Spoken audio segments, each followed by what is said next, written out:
qui longtemps nous empêche d'avancer. L'indépendance, descend nos fronts, longtemps courbés, mais pour de bon, prenons le plus bel élan, dans la paix au peuple ardent. Par le labeur, nous bâtirons un pays plus beau qu'avant, dans la paix, citoyens. Entonnez l'hymne sacré de saluer l'emblème d'or de notre souveraineté. Congo, ton béni, Congo, des aïeux, Congo, ton pays, Congo, bien-aimé, Congo, nous peuplerons ton sol et nous assurerons ta grandeur. 30 juin, route au soleil, 30 juin du 30 juin, jour sacré soit le témoin, jour sacré de l'immortel, serment de liberté, que nous léguons à notre postérité pour toujours.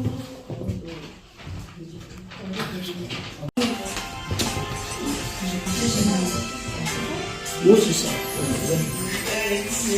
Pour les nations toujours ensemble, union pour la paix et le progrès de la patrie, toujours au service du peuple, c'est le parti du développement. Et travail, progrès, fera de la terre du Congo la locomotive de l'Afrique, c'est le parti du renouveau pour la nation congolaise. Luttons et lutterons toujours pour la paix, la défense de la patrie, le démocratie pour le bien-être du Congo. Tout le monde passe et protège notre parti UNC. Et nous sommes toujours ensemble, union pour la paix, le progrès de la patrie, toujours au service du peuple, c'est le parti du développement.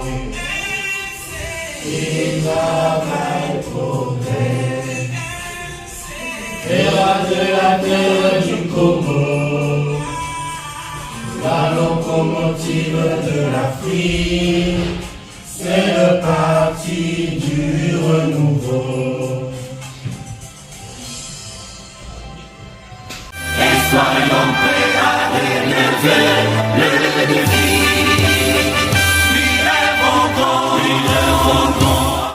Bon après-midi, on vous accueille dans ces beaux cadres de Centre Amani qui nous réunit cet après-midi. Nous, c'est la jeunesse de l'UNC, Union pour la Nation Congolaise, le parti cher au docteur Vital Kamerhe. Donc c'est dans ces cadres qu'on se retrouve cet après-midi pour échanger avec vous, les jeunes, nous les jeunes qui sommes là, penser et voir qu'est-ce que nous pouvons apporter de nouveau au milieu de la jeunesse de l'UNC, ici au niveau de la Belgique. Qu'est-ce que la jeunesse peut amener de nouveau au milieu de tout ce qui se passe comme activité. Souvent, il y a toujours les parents qui viennent, qui vont dans des activités. Mais pourquoi ne pas aussi penser qu'ils peuvent aussi contribuer d'une manière ou d'une autre? Bien sûr, c'est possible, mais aussi, nous voulons qu'en se retrouvant comme ça, en tant que jeunes, qu'on puisse, la jeunesse, ici en Belgique, de tous les moyens possibles pour leur devenir, pour leur futur, afin que le lendemain de ce qui est l'UNC soit aussi pris entre les mains de la jeunesse qui est là. Donc, c'est dans ces cas-là qu'on se retrouve cet après-midi. Le programme tel que vous l'avez devant vous, donc on débute déjà à 14 heures, mais on ferait le tout possible pour gagner un temps de telle sorte qu'à 16 heures, qu'on puisse retirer le programme. Donc, sans plus tarder, nous allons passer aux différentes interventions que nous allons avoir. Sans fait parler un peu de l'avenir de la jeunesse. Qu'est-ce que nous pouvons faire? Qu'est-ce que la jeunesse peut faire? Qu'est-ce que nous pouvons apporter de nouveau dans tout ce que nous avons comme activité? Mais aussi d'une part, parce que nous sommes un parti politique, comment lier ce que nous avons comme activité, comment lier ce que nous voulons faire dans l'avenir avec ce qui peut être la politique, bien sûr, au niveau de notre pays. Mais au niveau de notre pays, pourquoi? Parce que nous sommes là en tant que jeunes, nous voulons changer de choses, améliorer des choses, apporter un nouveau. Et c'est dans ces cadres-là que nous allons vraiment passer cet après-midi dans des échanges comme ça, comme cela. Donc, nous allons passer aux premières interventions qui est de Madame Belinda, à qui j'ai accordé la parole.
participent, parce qu'aujourd'hui vous êtes peut-être mineurs, mais dans 5 ans, il y aura encore des élections. Vous êtes peut-être appelés à être des personnalités publiques, des influenceurs, et de ce fait, on voudrait, nous, l'UNC, accompagner nos jeunes à ce pas-là pour participer justement à l'évolution de notre pays. Nous savons tous que le Congo, la République démocratique du Congo est un grand pays. Aujourd'hui, nul n'ignore, même vous les jeunes, que nous avons notre téléphone qui fonctionne grâce à la République démocratique du Congo. Nous avons nos ordinateurs qui vont grâce à la République démocratique du Congo. Aujourd'hui, on parle des voitures électriques, on parle de la biodiversité, on parle du carbone, on parle d'autant de choses.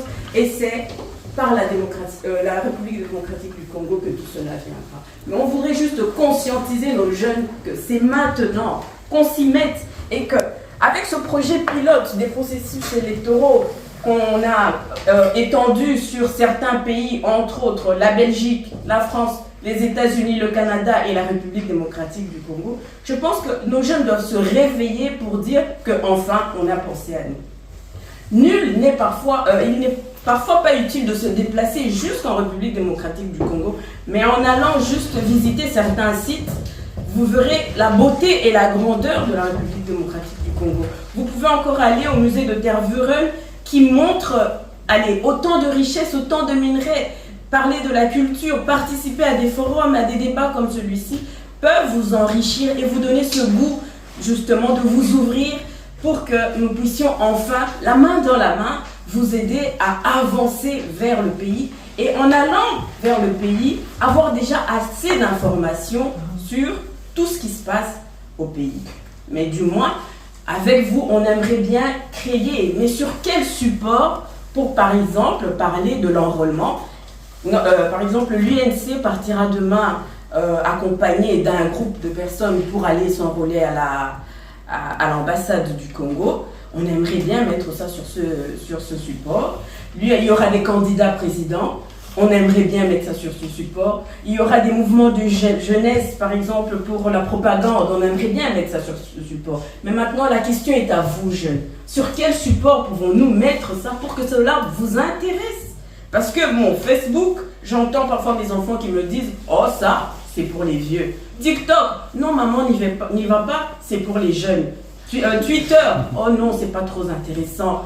Instagram, mais non, on ne parle pas politique là-bas. Mais on ne sait pas quel est le support qui peut vous intéresser aujourd'hui, vous jeunes. Je vous pose la question pour qu'on puisse vous accompagner pas à pas dans la politique. À vous. Merci. Oui. Alors moi je passe beaucoup de temps sur YouTube, Oui. parce que j'ai aussi une chaîne YouTube, donc je passe des vidéos là-bas et je passe aussi beaucoup de temps.